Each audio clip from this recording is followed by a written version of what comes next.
Blog Talk Radio.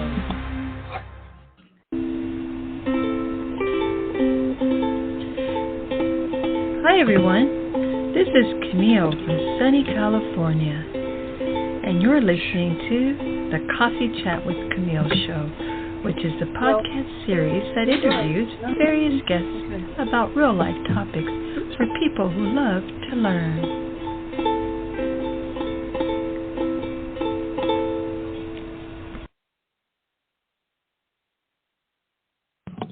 Hi, good morning, everybody. This is Camille, your host at Coffee Chat with Camille.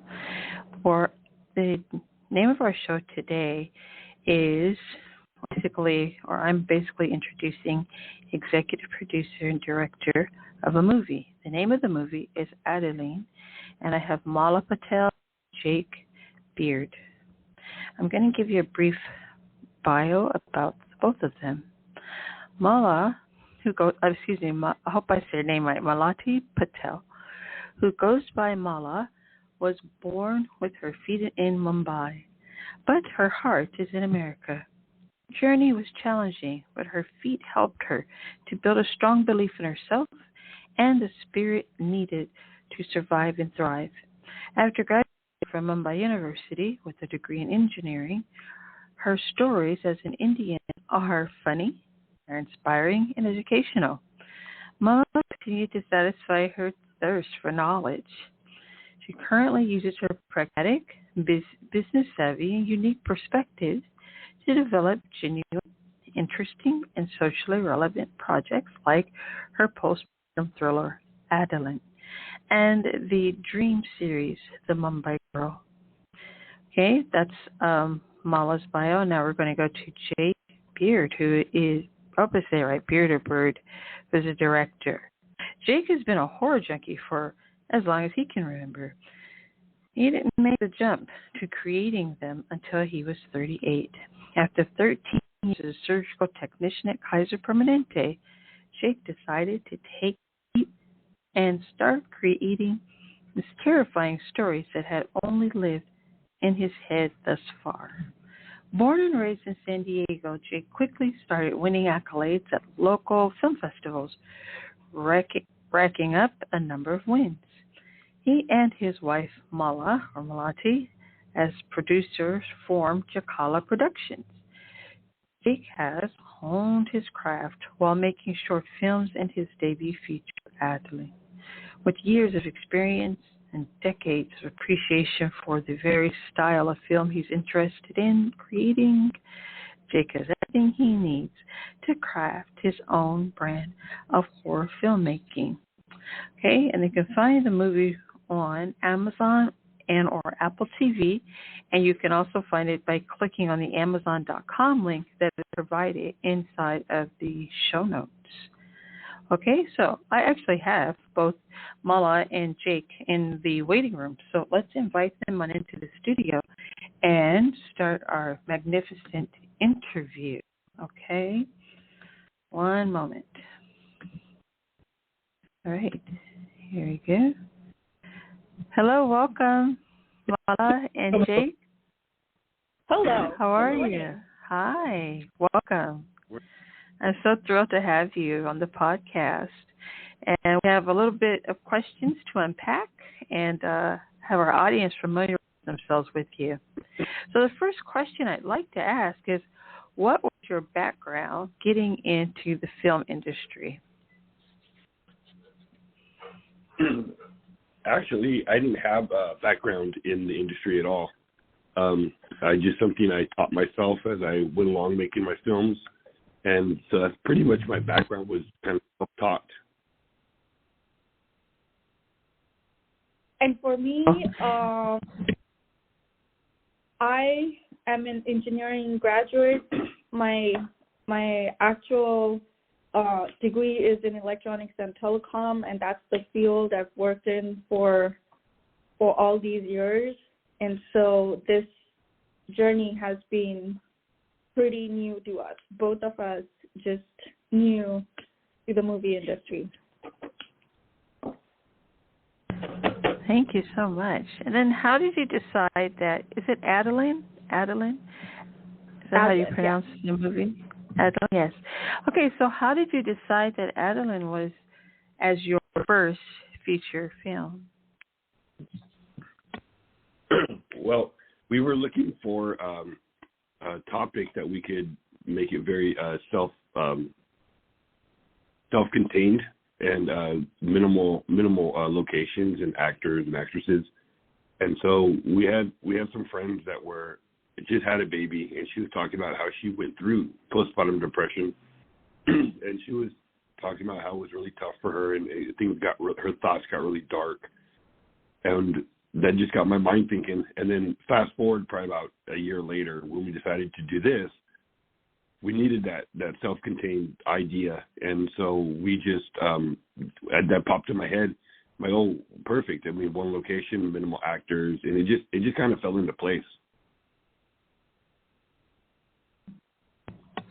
Okay, wonderful. Also, to add to that, we were that idea kind of stuck to us even after a year. We because we hadn't heard about anything like that before, so it was kind of shocking to us that, hey, for a person who's our friend, who we know for a few years now, and doesn't. I mean, sometimes you feel like somebody probably does have some mental illness and still has a background of it, but we know for a fact that this person was just going through pregnancy, and that could cause such an instability in your mind. It was very mind-boggling to us. So even after a year, we couldn't shake the idea of the postpartum depression, and I think that was the main motivator also to stick to the topic. Okay, that's wonderful. Thank you. And then, what were some of the obstacles what were some of the obstacles that you had faced, as well as the challenges while you were making the movie?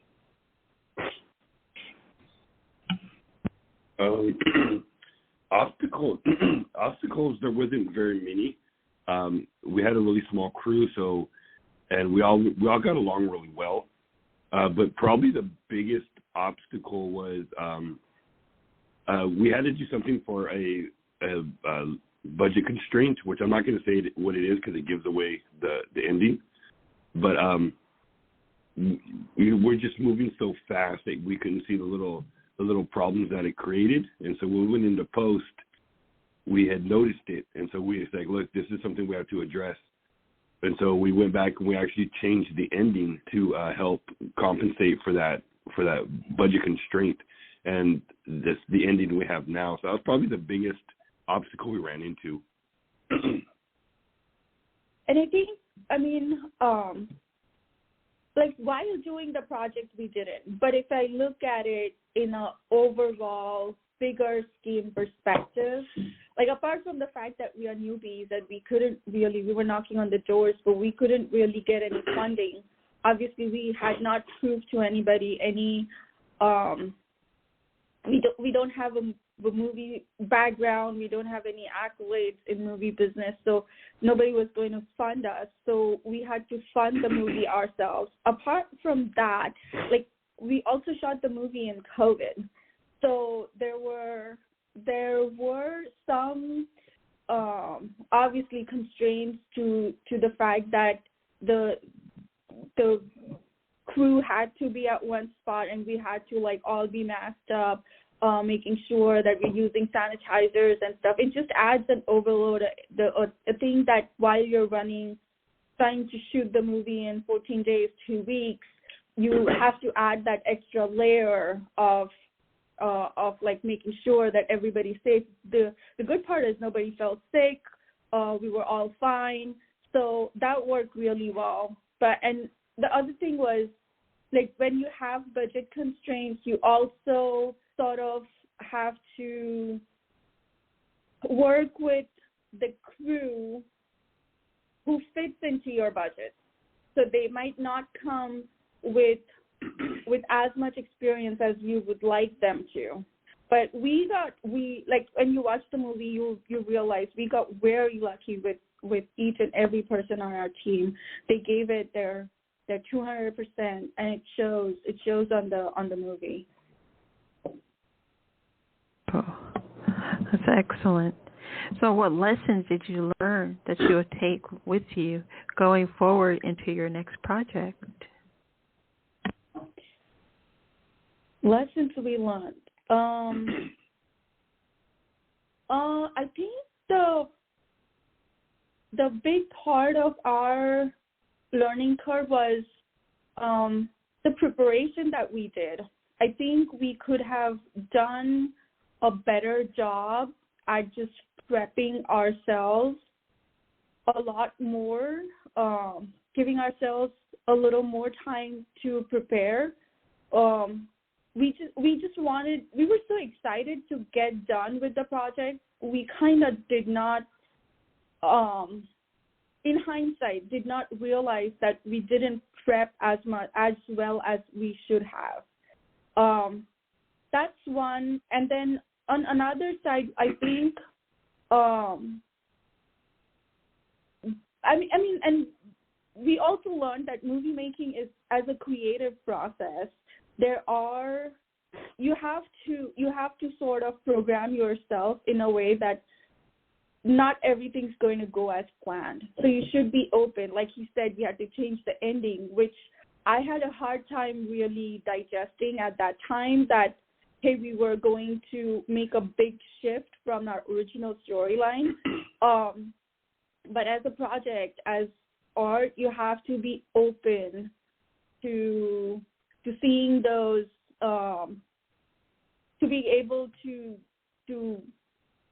sort of accommodate for those kind of changes, and be open to the change. Okay, excellent. And then what advice would you give people who want to take major risk to make their own first indie film? The advice to make your own indie film, just go for it. Just do it. You don't really have an excuse. You have phones, have cameras, you have internet. You can get all your friends together to do it. So there's just really no excuse. Just go out and make it and keep going. Excellent. Thank you. And then what is the message or feeling you want your audience to take away from this film? Oh, wow. The feeling I want them to take away from this, well, it is a thriller. It is a horror film, so it's... Oh, that's a good question. I can take up. Go ahead. Okay. So I think, and I the reason I have it is because somebody had asked me this before. I think what we are aiming to do is, as far as postpartum depression is concerned, or at least my personal goal was to create something that sort of is a front runner on, if somebody says, what is postpartum depression, and that this becomes a benchmark to showcase what a new mother goes through. It just becomes that sort of a cult following based movie that, this whole suffering of a new mother, and it gives you like a front row seat into what happens in a mother's brain and how terrifying it could be. So what we want for the movie is for it to get recognition to that level where people sort of, because half of the sex does not go through it. So for them to imagine what it means to be that person, this movie shows you that. I think for me, as the director and the vision that I was trying to bring to the table, and the type of films that I like to make, it just kind of goes feeling that I was trying to provoke was, it's something I say to a lot of people is for my films is, I don't want to scare you, I want to scar you. So I want this to stick. I want you to go home and like, oh wow, you're thinking about this. But I think that's the feeling I want. I wanted you to remember. I wanted it to be scarred into your memory, and that you just can't shake the feeling. So I think that's what I was going after. Okay. Thank you. What is the message or feeling you want your audience to take away from this film? And then also, is it difficult being a filmmaking team as well as a husband and wife? Yes, all of it.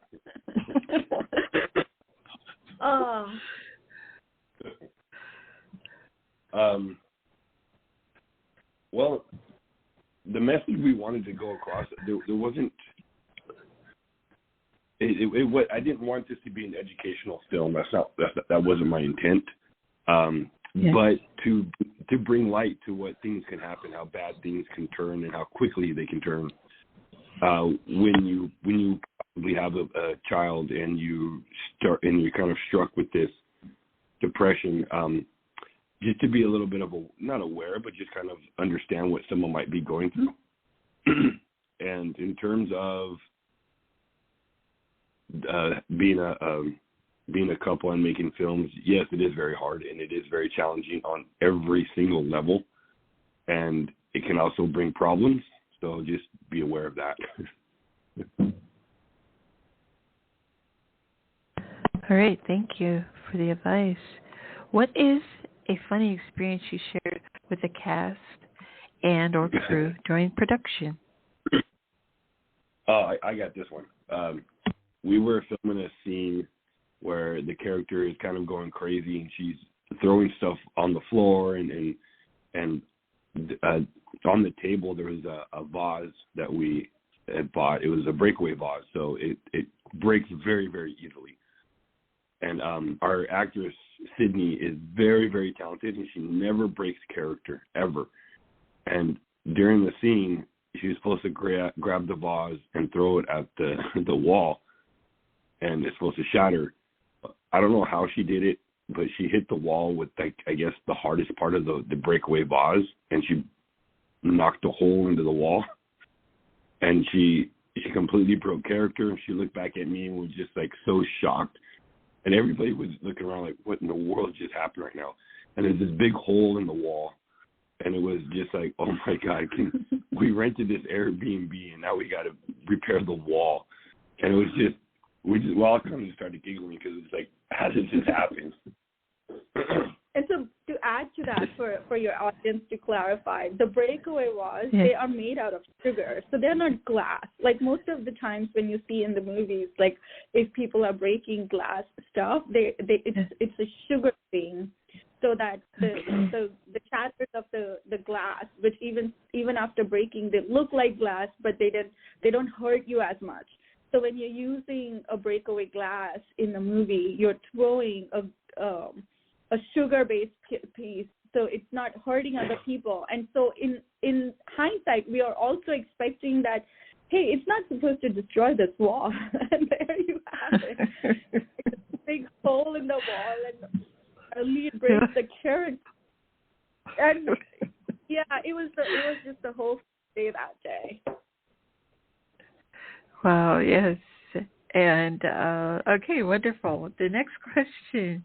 What were your inspirations for the look and the feel of your film in terms of the story, the costuming, casting, music, or sound, etc.?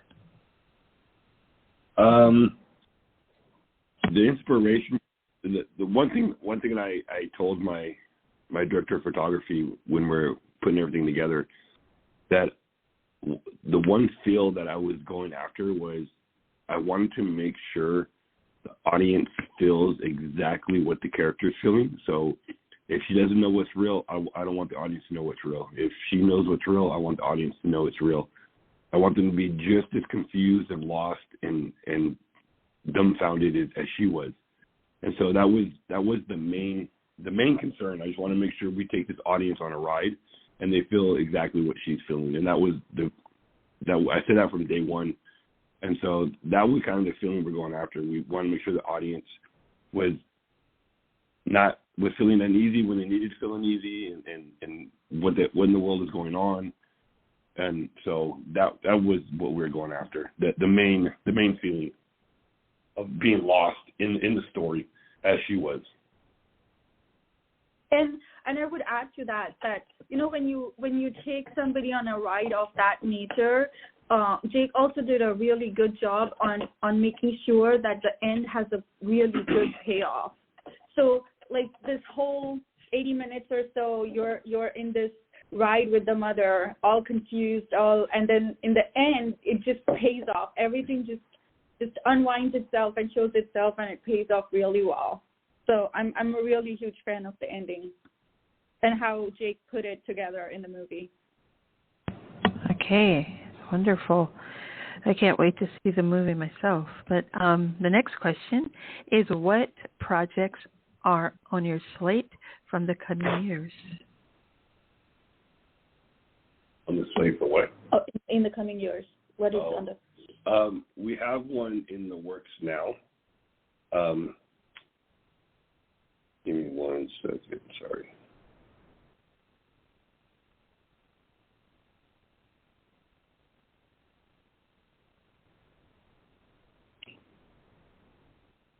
Okay, so we do have one me and my writer, Jared Brito, are working on now. It's called The Jeweler. It's set in 1999. Following her mother's death, the young clairvoyant seeks out her only family that she has left, which is a 75-year-old Holocaust survivor who she was never permitted to meet.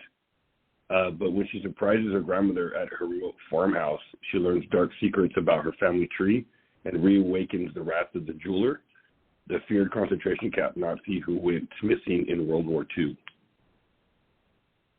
So that's the premise for what we're working on now. And so on my side, I'm working on a TV series called the Mumbai Girl, which you guys heard about in the introduction.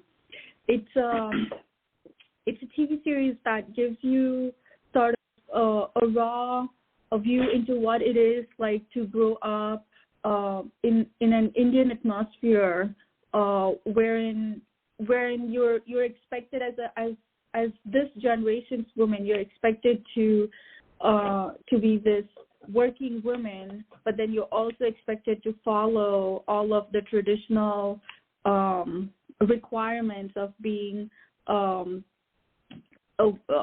submissive, a very obedient daughter. And so it's and Indian families, if you know this, the joint family culture is very, very prevalent in India. Like you live with your parents even though you're making money and stuff. So the joint family culture sort of brings itself with this funniness from your aunts and your uncles, and so it's a dramedy of a young woman who's trying to figure out her love life while living in India. All right, thank you. And then I have one last question. What is your favorite coffee or hot beverage? My favorite beverage? Probably hot chocolate. Hot chocolate. Excellent. Mine is Indian tea. The Indian tea is, and not the tea that you get here, but like in India, you make tea with a lot of milk, and you heat up tea, like you boil the tea for some time, and then you add milk and sugar to it. And so my mom, you sometimes add ginger and some chai masala to it. But another anecdote is that when you call chai tea, chai is actually, the word chai is a Hindi word which means tea. So when you say chai tea, you're literally saying tea. So I do like chai. Like that's my favorite. Okay. Wonderful. Thank you both so much for coming on the show. And did you want to just leave any type of social media handles for the listeners so that they can also check you out even more, check the movie out as well? The movie is available on all the platforms, all major platforms, on Amazon, on iTunes, on YouTube, on Google Play, on Vudu. And the movie handle is Adalynn the Movie on Instagram and others. So. Okay. Okay. All right. Thank you again. Yeah, Jake, did you want to say something? Thank you. It was a pleasure. Thank you. Yes, thank you. Great. You're my first husband and wife, and also a director, producer together on my show. So this has been a thrill for me personally, and also probably for my listeners as well. But thank you so much for sharing about your movie. I can't wait to watch it. Tell my family, tell everybody. But yes, but I just want to thank you both so very much. Thank you. Thanks, Camille. You're welcome. You're welcome. Bye-bye. Thank you. Bye.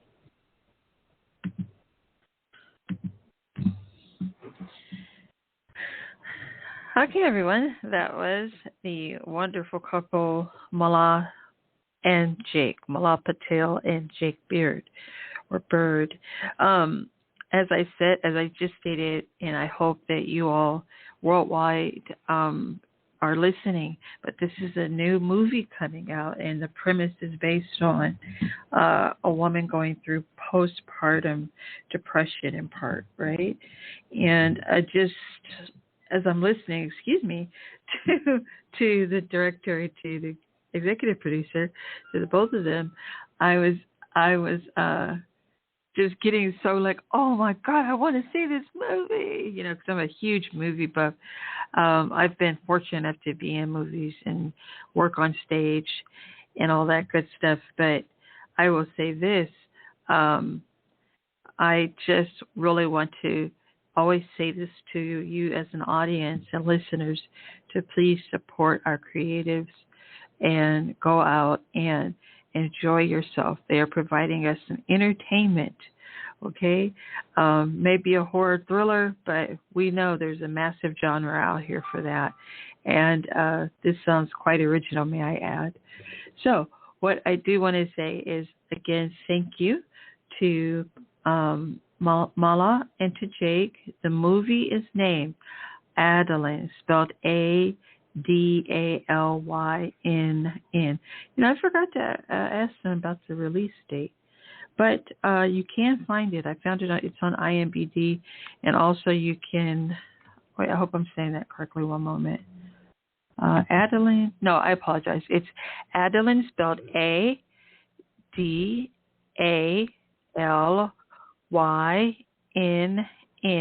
themovie.com. Okay. And you can go right here and you'll be able to read all about it. It's a wonderful website. All right. So I'm going to say have a happy Saturday. Thank you so much for listening to Coffee Chat with Camille. You can go to coffeechatwithcamille.com in order to listen to all episodes, including this one. Everyone, please be safe out there and have a wonderful weekend. Bye for now.